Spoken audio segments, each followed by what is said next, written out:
family, welcome back to my channel. In case you're new here, hi, my name is Fresha and welcome to the Dream Team family. Hello, if it's your first time to be here, please consider subscribing, showing me love. Down there you subscribe for free, turn on your notification so that you'll never miss out any of my videos. Is it making sense? Yes, I did. I think I did.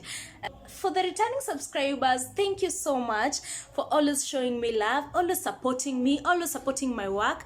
I don't take nothing for granted. I really appreciate that. Thank you so much. So today is another bright new day, another interesting day that I have to share my story, and this is my story.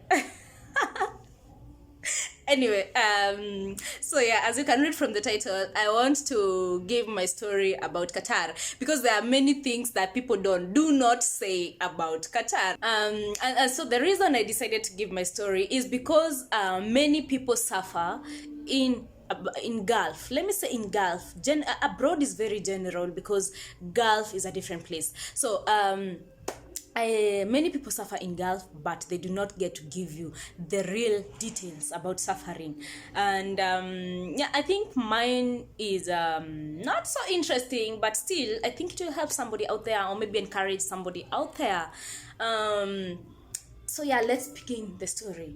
So Fresha was a girl who left Kenya 2000 and wait, when was it again? 2020, that is 2019 and 2018.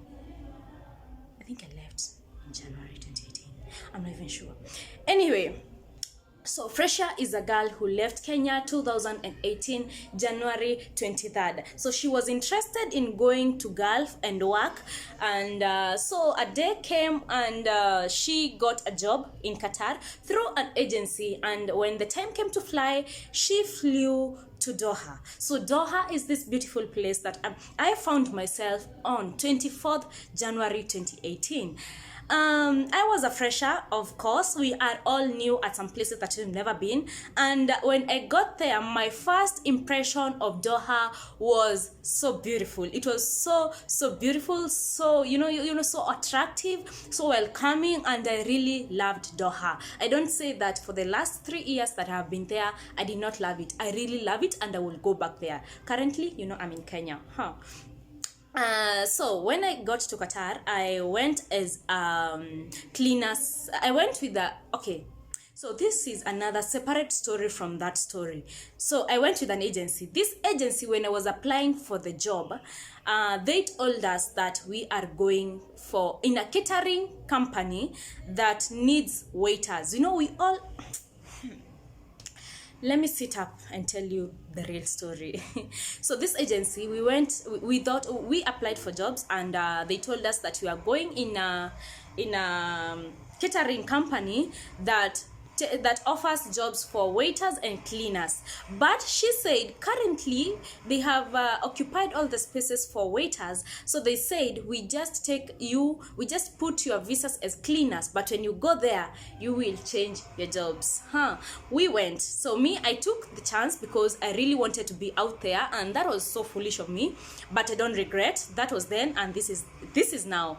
So when I went there as a cleaner, I felt this is not where I should be, but I still worked. But I told myself this is not where I'm supposed to be, and so I will work towards where I'm supposed to be. So I worked for a few months as a cleaner, but the company was holding interviews for supervisors, housekeeping supervisors, and that is when I went for a supervisor interview. There were 3 interviews which were held by Arab people who were very tough, who were very, the people who can scare you in an interview, but we made it. And after a few months, I became a supervisor. And this is where my life began. So when I got there, it was a good company. It was a nice company I was working for. I really appreciate the company. Compass Catering is a really good company. And I worked there for 2 years, and that is when my contract was finishing. So towards the end of my contract, I got another job. No, maybe I have left a lot. So when I was a cleaner, I really faced it rough. Maybe there's something I should mention about that. When I was a cleaner, I really faced it rough. Seriously, the supervisor that was my supervisor, who was a Kenyan, a heartless Kenyan, really made me go through hard stuff. You know, I would cry each and every day. You know, it came to a point where I would cry every morning, wondering if I'm still going to the same place. And I don't think if I should be saying this, because I did not tell my parents any of this. They did not know that. My family don't know anything about this. So when you're finding out here is when they're finding out. And the reason I did not tell them, because I did not want to worry them. So I had this supervisor who was really harsh, who was really having like his own hard feelings, and he was treating me in an awkward way. So anyway, we made it through for the months that I was a cleaner, and then after I became the supervisor, and God always being God, we were placed the same branch, or rather location, me and my previous supervisor, and we were both supervisors at that time. That is how God works. I don't know if he's watching this, because he's a he, and if he's watching, you made my life rough, really rough. And when I became a supervisor, I kept telling him, like I could tell him once in a while, hey manze, where ulikuwa ni stress mazo, you are stressing me, you are making me feel like the next thing I want to do, and I'm not even done with my probation of 6 months. I just want to go back home. But we stood strong, and then the chance came, and I became a supervisor, and the life continued. So towards the since I don't want to make this story long, towards the end of my 2 years, when I was 22 months, it's supposed to be 24 months. So at 22 months, I had of a job opportunity that was still in Qatar, in a different company of a cashier, and I thought it was interesting because it had good money.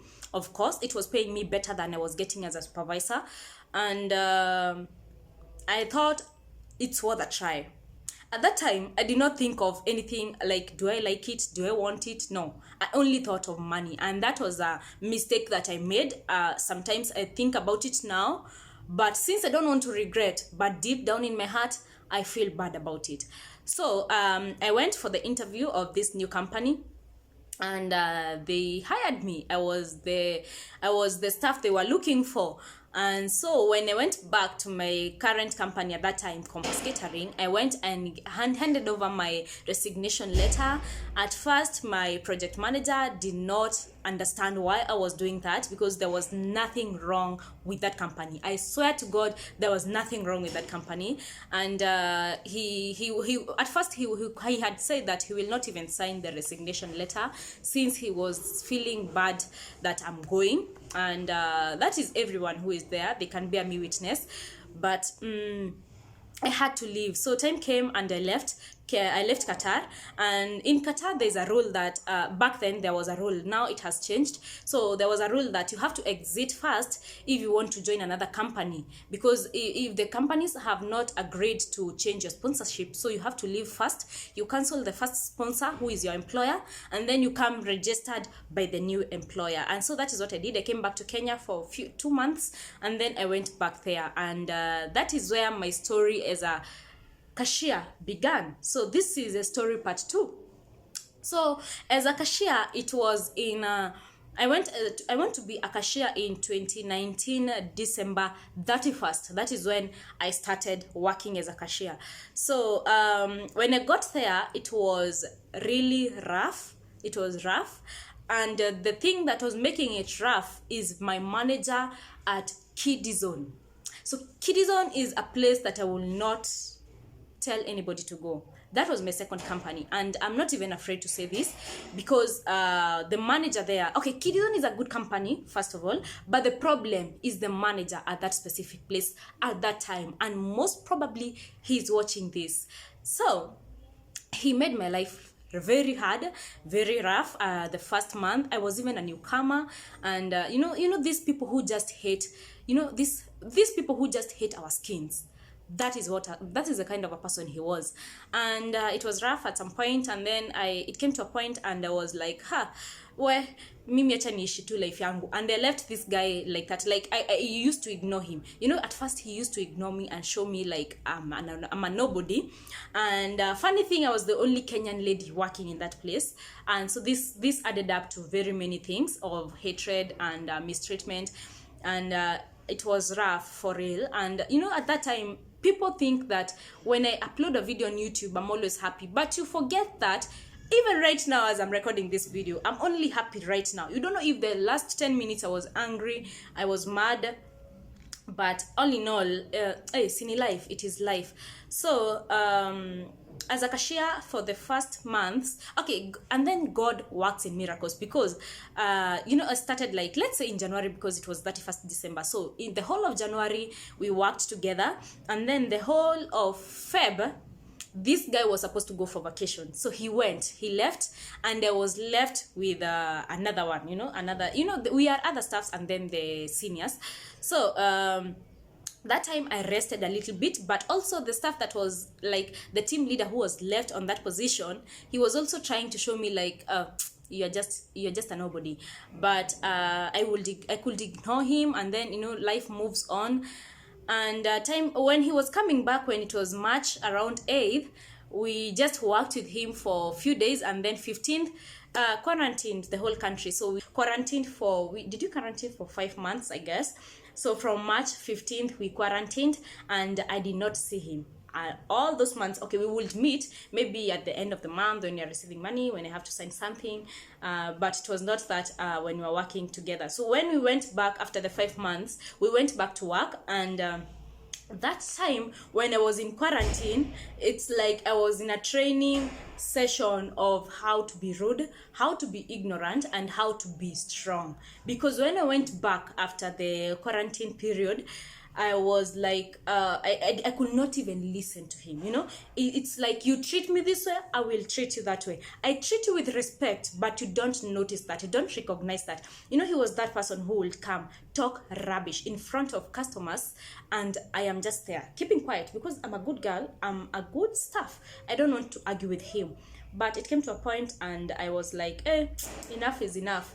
Let us live the way you want us to live. And so the manager, the manager was my only problem in that company, and nothing else. And so that is why it came to a point, and I decided also, I think this was a mistake I made to come to this company, and also to come to this department of profession. Let me just go home and take a rest. Let me just go home and relax. But I wouldn't say he's the one who made me. No, he is not.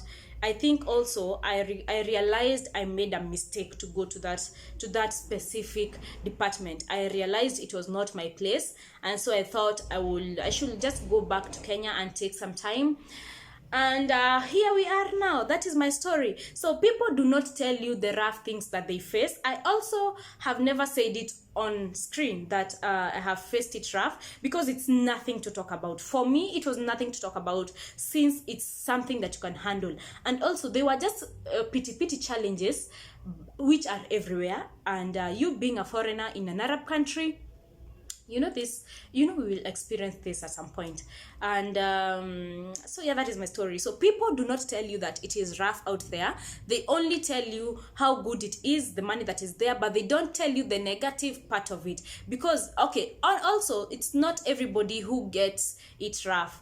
Like for me, for my first, like mine are just pity. There are people who have stories. There are people who have stories of bad things happening to them, and I don't say anything about that. And this is my own experience, so you should not like come and start telling me at I don't know what. This is my own experience. You have your own. We have different experiences. So for me, that is what I went through, and still I will go back to Qatar.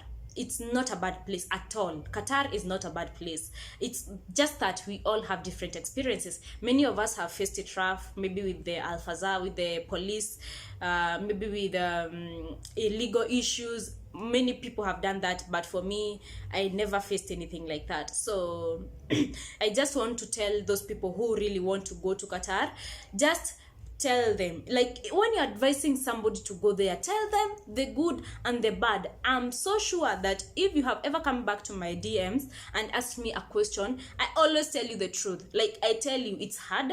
If you ask, I will tell you it's hard. It's not easy. It's not that money comes rahisi. Hakuna pesa inakujanga rahisi. Money comes just like any other place. Money comes with its own challenges and its own, I don't know how I want to put it, but yeah, it's not a bad place, and I would recommend everybody, if you want to go, just go and try. Just go, maybe it will be the best place for you, because for me it was the best place for me. I grew, I learned a lot of things, I really discovered a lot of things. It is when I started this YouTube channel that is giving me, that is benefiting me right now.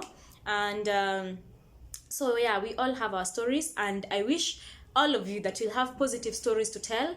And for those who have faced it rough and you're watching this, please, I'm so sorry for whatever you've gone through. And in case I uploaded this video and maybe it irritated somebody, I'm sorry, I didn't mean to. Me, I was just giving my story. And so yeah, thank you so much for watching this video. Maybe until the next one, we shall meet and talk more about life in Qatar. Bye bye.